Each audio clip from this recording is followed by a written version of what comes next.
नमस्कार, आप देख रहे हैं प्रदेश का सबसे भरोसेमंद news channel India news Uttar Pradesh Uttarakhand में हूं आपके साथ सौरभ त्रिपाठी। वक्त हो चला है स्पेशल रिपोर्ट की। इसमें बात होगी जावेद बोलेगा राज खोलेगा। दरअसल बदायूं हत्याकांड के मामले में पुलिस ने बड़ी कामयाबी हाथ पुलिस की लगी है। पुलिस ने दूसरे हत्यारे जावेद को गिरफ्तार कर लिया है। हत्या के बाद से ही जावेद फरार था, जबकि उसके भाई साजिद को पुलिस ने पहले ही एनकाउंटर में ढेर कर दिया था। पुलिसिया एक्शन ने बचने के लिए जावेद मोबाइल बंद करके दिल्ली भाग गया था। वहां से बरेली पहुंचा। जावेद ने बुधवार गुरुवार के दरमियान रात बरेली के सैटेलाइट थाना चौकी में आकर सरेंडर कर दिया और जिसके बाद पुलिस ने जावेद को अरेस्ट कर लिया। सोशल मीडिया पर जावेद का एक वीडियो वायरल हो रहा है। इसमें वो खुद को बेकसूर बता रहा है, जिसमें कुछ लोग उससे वारदात के बारे में सख्ती से पूछताछ करते हुए दिख रहे हैं। जावेद वीडियो में बता रहा है कि वो बरेली में सरेंडर के इरादे से आया है।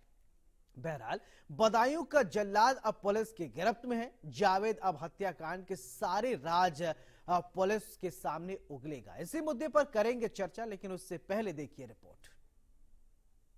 मामले में अब तक पुलिस ने एक आरोपी जो है जावेद, उसको भी गिरफ्तार किया है। दूसरे जो आरोपी था साजिद, उसका पुलिस ने एनकाउंटर किया था। मैं इस समय मौजूद हूँ उसी दरवाजे पे, जहां आपको दिखाने की कोशिश करूंगा कि ये जो दरवाजा है, यहाँ से साजिद जो था, यहाँ से उसकी एंट्री होती है। इसके ठीक बाद मैं आपको दिखाने का प्रयास करूंगा किस तरीके से साजिद जो है वो अंदर अंदर जाता है। ये फैमिली का जो पोर्शन है, यहाँ पर फैमिली रहती है। इस फैमिली के पोर्शन के साथ साथ इन सीढ़ियों से चढ़ता हुआ ये मैं आपको दिखाऊंगा कि इन सीढ़ियों से चढ़ता हुआ जो है साजिद जो है वो ऊपर पहुंचता है। और उसके बाद लगातार जो है साजिद पे बताया जा रहा है कि इसी फ्लोर पे आके साजिद ने आराम किया था और यहीं से बच्चों से चाय मांगी थी। बच्चों ने उसको चाय भी ले जाके दी थी। और ये जो दरवाजा है, ये जो फ्लोर है, ये सेकंड फ्लोर है। यहाँ पर साजिद जो पहुंचता है और यहाँ है आराम करता है। ये जो दरवाजा है, ये पोर्शन है, यहाँ पर ये फैमिली पोर्शन है। यहाँ पर साजिद जो है आराम करता है। इसके साथ साथ जो जानकारी मिली है इंडियन न्यूज की टीम को, इससे ऊपर एक फ्लोर और है। यहाँ बताया जा रहा है कि यहाँ से चढ़ने के बाद जो साजिद जो है वो ऊपर जाता है। जैसे कि आप देख रहे हैं कि इंडिया न्यूज की टीम जो है वो थर्ड फ्लोर पे पहुंच रही है और थर्ड फ्लोर पे ही इस वारदात को अंजाम दिया गया था। आपको वो तस्वीरें भी मैं दिखाऊंगा कि जहां इन बच्चों के साथ जो साजिद नाम का जो आरोपी है उसने हत्या को अंजाम दिया है। ये तीसरी तस्वीर है, तीसरी फ्लोर है। यहाँ पर साजिद पहुंचा था और साजिद ने यहाँ घटना को अंजाम दिया। मैं आपको वो भी दिखाना चाहूंगा कि किस तरीके से साजिद ने घटना को अंजाम दिया। ये दरवाजा आप देख रहे हैं, यहाँ पर ये फैमिली पोर्शन नहीं है। पहले ये खुला हुआ था, अब इसको कुछ जांच की वजह से बंद कर दिया है। लेकिन इसके अंदर यहाँ कोई फैमिली पोर्शन नहीं है, पूरा खुला हुआ छत है। उसके बगल में ही दोनों बच्चों की उस आरोपी ने एवं तरीके से हत्या कर दी थी। उसके बाद इन्हीं सीढ़ियों से उतरता हुआ हाथ में चाकू लेकर वो आरोपी फरार हो जाता है। फिलहाल अब इस पूरे मामले में पुलिस ने जो है मुख्य आरोपी को एनकाउंटर के बाद मार गिराया है। ये जो फरार आरोपी था, जिसमें पुलिस ने 25,000 का इनाम घोषित किया था, उसे गिरफ्तार कर लिया है। फिलहाल पुलिस जो है कई बिंदुओं पर जांच कर रही है और लगातार पुलिस उससे पूछताछ कर रही है। विजय श्रीवास्तव, इंडिया न्यूज, बदायूं। बदायूं मामले में साजिद का पुलिस एनकाउंटर कर चुकी है। उसी साजिद की जो पत्नी है वो हमारे साथ मौजूद हैं, उनसे बात करेंगे और जानने की कोशिश करेंगे कि साजिद की आखिर उनसे क्या बातचीत हुई थी, क्योंकि परिजन कह रहे हैं कि साजिद उनके घर पहुंचा था और उसने डिलीवरी की बात की थी। हमारे साथ पत्नी मौजूद है, उनसे बात करते हैं। साजिद से आपकी आखिरी बात क्या बात हुई थी और किस तरीके का था साजिद? हमारी बात करें तो हम अपने मायके थे, 15 दिन हो गए हमें। आज 16वां दिन रहेगा। 8 दिन पहले बात हुई थी। क्या बात हुई थी आपकी साजिद से? क्या बात हुई, यही बात पूछ रहे थे, खाना खा लिया, ठीक होगा, सब कोई बात नहीं होती। साजिद ने जो जो वहां गया, घटना को अंजाम दिया, वहां उनका भी ये कहना है कि साजिद ने डिलीवरी के नाम पे पैसे मांगे, क्या ऐसा कुछ था? आप हॉस्पिटल में भर्ती थी या नहीं थी? ऐसा कुछ नहीं था। क्यों साजिद ने झूठ बोला? ना हमें क्या पता। अच्छा, किस तरीके कभी साजिद बात करता था इस तरीके की कि किस कभी क्या उस परिवार के बारे में आपसे जिक्र किया उसने? ना कुछ नहीं किया, कभी कोई बात नहीं करते थे, हमें ना इतनी बड़ी घटना को अंजाम दिया उसने, कैसे पता लगा आपको? कल पता चला है सुबह। क्या जानकारी मिली? जे जानकारी मिली बच्चों को मार दिया है। स्वभाव कैसा था उसका? बातचीत करने में कैसा था वो? अच्छे थे, बात सही करते थे, हंसी खुशी रहते थे, कोई बात नहीं थी। आपको लगता है गलत किया उसने, पुलिस ने एनकाउंटर किया, उस पर क्या कहेंगे आप? गलत करो, पूछताछ करते उससे। गलत किया, उन्हें मार बेकार दिए, जिंदा रखते तो कोई बात बताते। आपकी सासू माँ जो है उनका बयान है कि अगर उसने गलत किया तो पुलिस ने उसे मार के ठीक किया, इस पे क्या कहेंगे आप? आप क्या चाहती हैं? तो भेजो रही हूँ, उन्हें पता वही हम तो नहीं आया अपने में कोई बात पता। आप क्या चाहती हैं? वो क्या चाहते हैं? अब जिसका चाहे मिल जाएगा। ये थी साजिद की पत्नी, जिनका साफ तौर पे कहना है कि साजिद जो था ठीक ठाक था, बातचीत हुई थी। प्रेगनेंसी की बात साजिद ने क्यों झूठ बोली उस परिवार के साथ, इसकी उन्हें खुद जानकारी नहीं है। विजय श्रीवास्तव, इंडिया न्यूज। तो जावेद की गिरफ्तारी हो गई है। जावेद बोलेगा, राज खोलेगा। आखिरकार किस वजह से उसने हत्या की वारदात को अंजाम दिया है, और पुलिस ने गिरफ्तार कर लिया है। आरोपी कितना भी शातिर क्यों न हो, वो कानून के हाथे नहीं बच सकता। हमारे साथ हमारे रिपोर्टर जुड़ गए हैं। सबसे बरेली से हमारे साथ आशीष गुप्ता हैं और बदायूं से विजय श्रीवास्तव हैं। विजय, और इसके अलावा अभिषेक सिंह लखनऊ से हमारे साथ जुड़ गए हैं। सबसे पहले विजय, मैं आपसे जानना चाहता हूं कि देखिए, अभी पूरे पहले मामले में अपडेट क्या है, फिर इसके बाद आप बताइए, फिर इसके बाद मैं सवाल पूछता हूं। पूरे मामले में एक बार मैं अपडेट बता दूं, पुलिस की जो टीम है लगातार जो दूसरा आरोपी जो फरार था उसे पुलिस ने गिरफ्तार किया है और लगातार पुलिस जो है उससे पूछताछ कर रही है और माना जा रहा है कि उसने कई खुलासे किए हैं, कई महत्वपूर्ण जानकारियां जो हैं वो पुलिस को दी हैं। एक चीज मैं और अपडेट कर दूं इसमें कि अभी कुछ देर बाद यानी कि 6 बजे शाम को एसएसपी बदायूं एक प्रेस कॉन्फ्रेंस भी करने जा रहे हैं, तो तमाम ऐसी जानकारी मिलेंगी कि आखिर इस हत्या की वजह क्या रही और कौन कौन लोग इस हत्या में शामिल हैं। फिलहाल जिस तरीके से वीडियो वायरल हुआ साजिद का, वो अपने आप को बेकसूर बता रहा है, लेकिन पुलिस जो है तमाम एंगल्स पे जांच कर रही है और 6 बजे पुलिस जो है प्रेस कॉन्फ्रेंस करेगी। जो तथ्य अब तक थे उन पे भी पर्दा कहीं ना कहीं 6 बजे के बाद उठ जाएगा। सौरभ जी, आशीष, बरेली से गिरफ्तारी हुई, बरेली पहुंचा फिर जावेद, और इसके बाद वहां पकड़ लिया पुलिस ने। पुलिस से आपकी बातचीत हुई हो या स्थानीय लोगों से बातचीत का एक वीडियो वायरल हो रहा है, वो अपने आप को बता रहा है कि वो बेकसूर है, इसके विषय में बताएं थोड़ा कुछ। देखिए सौरभ, जैसा कि जावेद का वीडियो है उसको अगर सुनेंगे तो उसमें साफ साफ पता चलेगा कि वारदात के समय वो ये स्टेब्लिश करने की कोशिश कर रहा है कि वो दिल्ली चला गया था और दिल्ली में उसको कई लोगों ने फोन करके बताया कि ये इस तरह का हत्याकांड हुआ है, और उसके बाद वो यहाँ पर पहुंचा और यहाँ पर उसको कुछ लोगों ने पहचान कर पकड़ लिया। उसके बाद जावेद ने को बताया जा रहा है कि जो बरेली की बहादुरी थाने की पुलिस चौकी है सैटेलाइट बस स्टैंड के पास, वहां पर सरेंडर कर दिया और यहाँ पे उसको बदायूं ले जाया गया है। वहां से उसके साथ पूछताछ चल रही है। जैसा कि मेरे साथी अभी विजय ने बताया कि वहां पर 6 बजे अभी एक प्रेस कॉन्फ्रेंस होगी बदायूं में, तो निश्चित तौर पर जावेद के साथ पुलिस ने पूरी लंबी पूछताछ की होगी और उसके बाद जावेद जो है आपको पूरे घटनाक्रम के बारे में बताएगा कि आखिर ऐसा कौन सा कारण था जो इस जघन्य हत्याकांड को अंजाम दिया गया और जावेद इसमें किस हद तक शामिल है और साजिद ने किस वजह से इस पूरे हत्याकांड को अंजाम दिया। ये जावेद जो है अब सारी कड़ियां जो है उसके मुंह खोलने के बाद। आशीष, एक खबर ये भी थी कि जावेद पुलिस से बचने के लिए, एनकाउंटर से बचने के लिए खुद को घायल कर लिया, चोटिल कर लिया। क्या इस तरीके की बातों में सत्यता है या अफवाहें थी ये?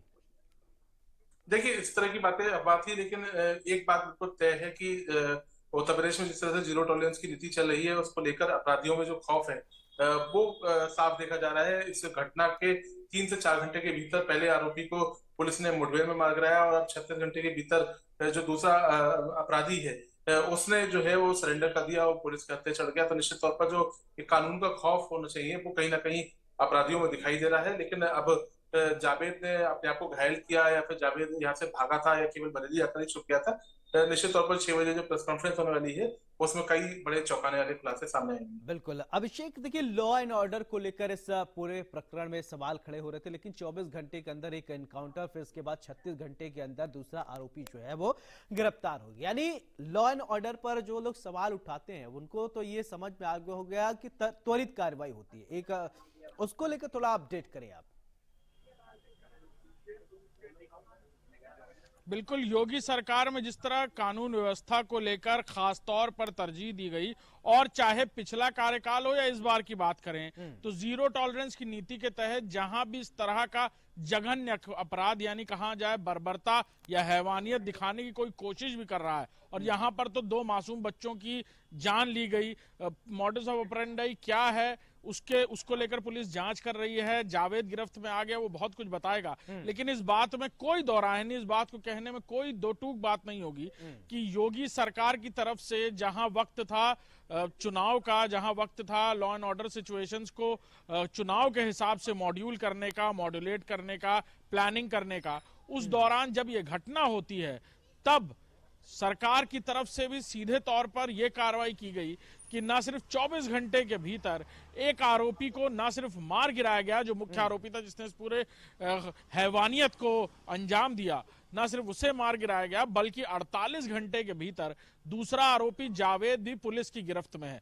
चाहे उसका डर उसे पुलिस तक ले आया हो या फिर उस 25,000 के इनाम के चलते कहीं ना कहीं उसी को पनाह देने वाले लोग ही उससे कन्नी काटते नजर आ रहे हों। और सीधे तौर पर कहा जाए कि अब जावेद की जब पुलिस कस्टडी रिमांड आज मजिस्ट्रेट के सामने पेश करके ली जाएगी पुलिस द्वारा, और जहां तक उम्मीद है कि उसे मिल भी जाएगी, उसके बाद जो पुलिस इंट्रोगेशन करेगी, जो पूछताछ करेगी, उसमें जो कहानी निकलकर सामने आएगी, असल में तब पता चलेगा कि आखिर इन मासूम बच्चों की जान लेने की हिमाकत क्यों की इसने, आखिर इस जघन्य अपराध को अंजाम देने की क्यों इसने अंजाम दिया, और उसके पीछे जो तंत्र मंत्र और बाकी अलग अलग एंगल्स की बात पुलिस तलाश रही है, चाहे वो सिद्धि प्राप्ति की बातें कह रही है, इस्लाम धर्म में बात की जाए तो इस तरह से भी लोग इल्म हासिल करने के लिए इस तरह की कार्रवाई इस तरह की चीजें करते हैं। और इस दौरान इस तरह के जघन्य, मतलब अगर बात की जाए तो माहे पाक रमजान में इस तरह का जघन्य अपराध को अंजाम देना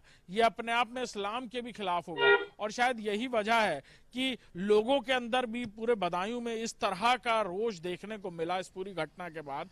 हालांकि पुलिस की कार्रवाई से निश्चित तौर पर लोगों के मन में कहीं ना कहीं इस बात की संतुष्टि है कि जिन दोनों ने, चाहे जावेद घर के बाहर खड़े होकर पहरा दे रहा हो और उसके भाई ने इस घटना को अंजाम देने के बाद ये कहा कि मैंने अपना काम कर दिया, इस बात के मायने अभी भी पुलिस तलाश रही है, और कहीं ना कहीं जावेद की जबान से निकला हुआ वो सच हर किसी को पता चलेगा और पूरी कहानी सामने आएगी कि आखिर क्या वजह थी कि इस हैवानियत को उसे अंजाम देना पड़ा, और क्यों इन छोटे मासूम। ठीक है, जावेद जिस तरीके से कह रहा था कि मैंने नहीं कुछ किया है, भाई ने मारा, उसको तो एनकाउंटर में पुलिस ने ढेर कर दिया, जो राज थे उसी के साथ दब गए, वो जो बताता अगर गिरफ्तारी के गिरफ्तार होने के बाद, लेकिन अब वो तो कुछ बता पाएगा नहीं। और ये दूसरा जावेद ये कह रहा है कि मैं निर्दोष हूं, मैंने कुछ नहीं किया है।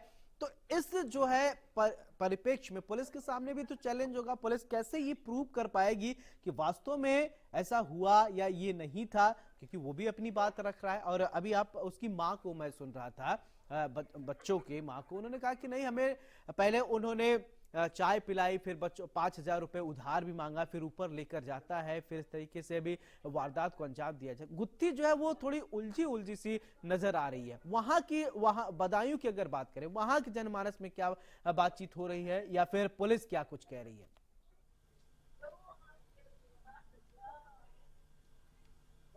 विजय सर, बिल्कुल बता दूं, जिस तरीके से आपने जिक्र किया कि कई तमाम सवाल जो हैं जिसका जवाब जो है पुलिस तलाश करने का प्रयास कर रही है, जिस तरीके से उसका जावेद का वीडियो वायरल हुआ, उस वायरल वीडियो में वो साफ तौर पे कह रहा है कि मैं इस घटना में नहीं था, मुझे फोन कॉल्स करके बताएगा घटना के बारे में। इन्हीं सवालों के जवाब के लिए जो है पुलिस लगातार उससे पूछताछ कर रही है, जबकि पीड़ित परिवार का साफ तौर पे ये कहना है कि वो घर के बाहर था, नीचे बैठा हुआ था, उसी दौरान जो है साजिद ने ऊपर 3rd फ्लोर पे ले जाकर बच्चों की हत्या की। इस तमाम जो ऐसे सवाल हैं जिनका जवाब जो है पुलिस तलाश करने का प्रयास कर रही है, लगातार कई घंटे की पूछताछ उसके साथ हो चुकी है और बताया ये जा रहा है कि पुलिस अब भी जो है उससे पूछताछ कर रही है।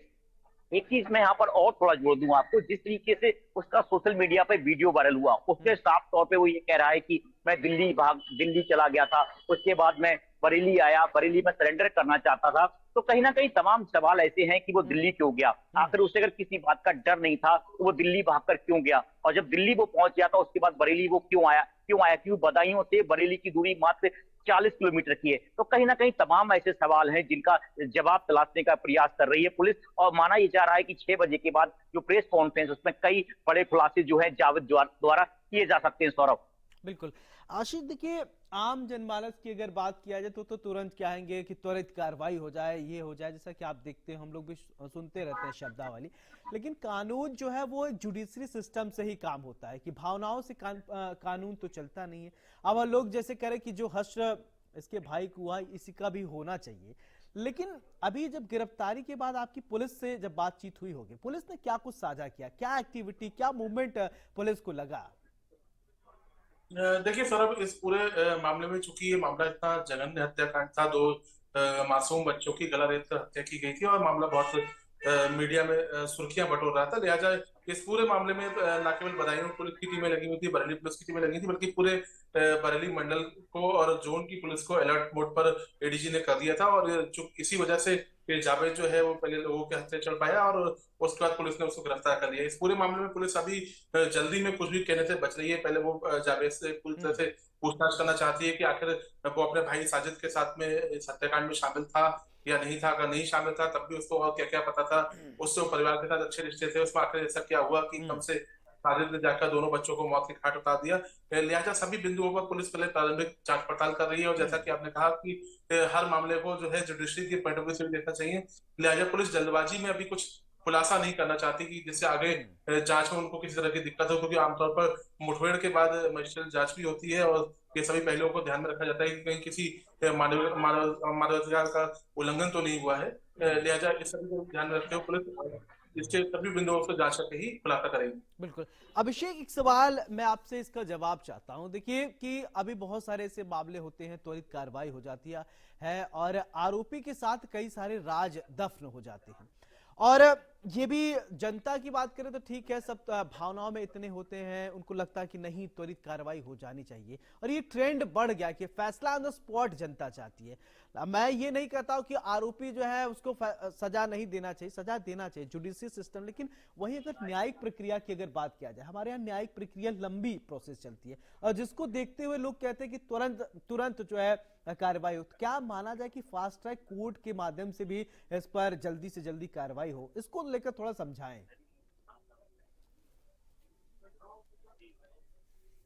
तरह के rarest of the rare case यानी heinous of the heinous cases में कोर्ट ने भी कई बार लैंडमार्क जजमेंट्स दिए हैं, और शायद यही वजह है कि भारत में कई ऐसे मामले हुए हैं जिसमें कोर्ट ने इस तरह के मामलों में इस तरह के जजमेंट दिए हैं जो नजीर बना है जनता के बीच, और ऐसे अपराधों में कमी आई है सालों दर सालों में। शायद यही वजह है कि बच्चों के साथ होने वाले इस तरह के अपराधों को लेकर तमाम कानून भी बने हैं। पिछले 1 दशक में कई सारे ऐसे मामले हुए जिसमें बच्चों के साथ बढ़ रहे अपराधों को लेकर इस तरह के कानून बने हैं। लेकिन अक्सर मानसिक विकृता के चलते, मानसिक दिवालियापन के चलते कहा जाए, एक तरह से सही होगा यह कहना कि इस तरह की घटनाओं को अंजाम देने वाले लोग साइकोपैथ होते हैं, और जिस तरह से ये घटनाओं को अंजाम देते हैं उसको लेकर जनता के बीच ही रोष नहीं रहता। कई बार मौके पर अधिकारी और पूरा सिस्टम ही रोष में आ जाता है। लेकिन क्योंकि न्यायिक प्रणाली सबूतों और गवाहों के बिना पर चलती है, पेपर के दम पर चलती है, लिहाजा न्यायालय निश्चित तौर पर एविडेंसेस, प्रूफ्स, पुलिस की चार्जशीट और एविडेंशियल प्रूफ, सारी चीजों को देखकर ही अपना फैसला सुनाती है। लेकिन इस घटना में तमाम लोग चश्मदीद हैं जिन्होंने ना सिर्फ देखा बल्कि दहल गए वो लोग जब उसके चेहरे पर खून लगा हुआ था। इस बात का जवाब अब पता चल पाएगा, जैसा कि हमारे सहयोगी बता रहे हैं कि 6 बजे के बाद प्रेस कॉन्फ्रेंस होगी बदायूं में, पुलिस अपनी एक स्टोरी के साथ सामने आएगी जो कहीं ना कहीं जावेद ने बताई होगी। हालांकि उसको प्रायर इन्वेस्टिगेशन की जरूरत होगी क्योंकि परत दर परत एक एक चीज को जाकर पुलिस मिलान करती है। जो स्टोरी कोई भी कन्विक्ट या क्रिमिनल बताता है, वहां जाकर पुलिस एक एक चीज की तस्दीक करती है कि इतने बजे यहां पर ये हो भी सकता है या नहीं, प्रैक्टिकली प्रूव करके उसे दोबारा केस डायरी में तब दर्ज किया जाता है। लिहाजा ये कहना कि वर्ड टू वर्ड जो जावेद कहेगा वही पुलिस अपनी केस डायरी में लिखे, अभी इन्वेस्टिगेशन होनी ठीक है। है। आज जावेद जो इनिशियल कहानी पुलिस को बताता है या जो चीजें बताता है वो जरूर बताएगा, 6 बजे को लेकिन इंतजार ऐसे तो मामलों में करना निश्चित पड़ेगा। तौर ठीक है, पर विजय, एक ठीक है। प्रक्रिया है, विजय, एक प्रणाली है। ठीक जी है अभिषेक। विजय, मेरा सवाल आपसे कि जावेद के परिवार से और पीड़ित के परिवार से संबंध भी खराब नहीं थे, लेकिन अचानक से इस तरीके से स्थिति आई और इतना जघन्य अपराध हो गया और फिर पूरे बदायूं में रोष है, उसके साथ साथ प्रदेश में भी इस जघन्य अपराध के बाद रोष है। तो आपने बातचीत किया कि शुरुआत में जब अच्छे संबंध थे परिवार से, तो अचानक से क्या हुआ? चाय भी पीता है, पैसे भी 5,000 रुपए उधार लेकर जाता है और ऊपर ले जाकर हत्या कर दे रहा है। क्या किसी ने ऐसा सोचा था? क्या संदिग्ध कोई परिस्थितियां या एक्टिविटी कुछ दिनों से परिवार ने भापा हो? बिल्कुल, जिस तरीके से हमारे सहयोगी बता रहे थे कि साइको नाम का एक वर्ड होता है, वह वर्ड जो शब्द जो होता है वो कुछ भी कराने के लिए काफी होता है। तो जिस तरीके से परिवार से बात की गई तो परिवार ने भी ये कहा कि अच्छे संबंध थे, और आप जिस तरीके से जावेद का जो वीडियो वायरल हुआ उसने भी उस वीडियो में साफ तौर पे कहा है कि हमारे उस परिवार से अच्छे संबंध थे, आना जाना था। और जिस तरीके से पीड़ित बच्चों की माँ से हमारी बातचीत हुई तो उनका भी यही कहना था कि कभी कभार वो हमारे यहाँ आता था, जब उसे पैसे की जरूरत पड़ती थी तो हम लोग उसकी मदद करते थे और उस तरीके से पैसे वो वापस करता था। जिस दिन घटना को अंजाम दिया उस दिन भी वो पैसे के लिए ही पहुंचा था, लेकिन उसने उस समय एक बड़ा झूठ बोला था। वो झूठ ये था कि उसने ये कहा था कि हमारी वाइफ जो है प्रेग्नेंट है और हॉस्पिटलाइज्ड है, लेकिन ऐसा कुछ था नहीं। इंडिया न्यूज की टीम ने बात करने की बात जब उसकी पत्नी से की तो उसने साफ तौर पे इनकार कर दिया कि मैं कोई प्रेग्नेंट नहीं थी और ना ही मैं कोई हॉस्पिटल में एडमिट हूं। तमाम कई ऐसे सवाल हैं कि अगर संबंध अच्छे थे फिर हत्या को अंजाम क्यों दिया गया और 2 मासूम बच्चों को इसका शिकार क्यों बनाया गया। इन्हीं तमाम पहलुओं पे बिंदुओं पे पुलिस जो है जांच कर रही है। पुलिस ने कई जगह जावेद की परेड भी कराई है, पुलिस कई जगह जावेद को लेकर भी गई है। पुलिस एक पॉइंट टू पॉइंट सारी चीजों को क्लियर करना चाहती है कि आखिर इस हत्या का जो विजय, आप नजर बना रही है इस पूरे खबर पर। 6 बजे प्रेस कॉन्फ्रेंस होनी है, पुलिस कई और बात जो है खुलासे करेगी। बहुत बहुत शुक्रिया आपका अभिषेक, आपका भी बहुत बहुत शुक्रिया, और आशीष आपका भी बहुत बहुत शुक्रिया। जावेद जो है वो बोलेगा, राज खोलेगा। आखिरकार ऐसा क्या हो गया था दोनों भाइयों को जो 2 मासूमों की निर्मम हत्या कर दी? इसके पीछे क्या वजह है? षड्यंत्र है, साजिश है, क्या है? ये तमाम चीजें जो है वो बताएगा, क्योंकि कई सारी चीजें वो कह रहा है लेकिन पुलिस ऐसे नहीं मानती है। साक्ष्य के हिसाब से पुलिस काम करती है। और इसी के साथ बड़ी बहस में मेरे साथ